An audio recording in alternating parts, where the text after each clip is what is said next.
Խոզնավարի բնակիչն ասում է, երբ այն կողմից լսում ենք կրակոցներ ու մեր կողմից ոչ մի ձայն չի լսվում, ես մտածում եմ, որ բանակ չունենք։ Չէ, ունենք բանակ, բայց սրանք սարքել են առևտրի տեղ, այդպիսի բիզնես պրոյեկտ են մտածել, որ փող գա։ Սրանց ամեն բանը վերաբերում է միայն փող քերելուն, ուրիշ ոչինչ։ Իսկ քաղաքացին անպաշտպան վիճակում է։ Այսօր վնասել են 94-ամյա միայնակ տատիկի տունը։ Վստահ եմ, այդ տատիկը այդ գյուղում է դեռևս, որովհետև դուրս գալու հնարավորություն չունի։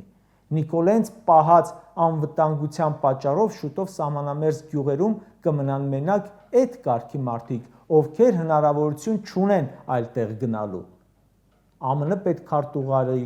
Ռուսաստանի պաշտպանության նախարարի մակարդակով հայտարարել են, որ լարված իրավիճակ է Սյունիքի շուրջ։ Սրանք հանգիստ ինչ-որ բիզնեսմենների հետ ճաշկերույթներ են կազմակերպում ու էլի փող հավաքում, էլի փող, ուրիշ ոչինչի մասին չեն մտածում։ Ժորժ ջան, իրականությունն այն է, որ սրանք ընդունակ չեն խաղաղության գործընթաց առաջ տանել։ Սրանց պատճառով սահմանամերձ շրջաններում ապրելը էլ ավելի վտանգավոր է դարձել։ Սահմանամերձ համայնքներում հողերը մեծամասամբ չեն մշակում, վախենում են կրակոցից ու հանձնումներից։ Իրենց աչքի առաջ ունենք իրանցի օրինակը, որ աշնանը ցորենը ցանեցին, ամռանը չհասցրին քաղել, Նիկոլը վռազ հանձնեց դաշտերը։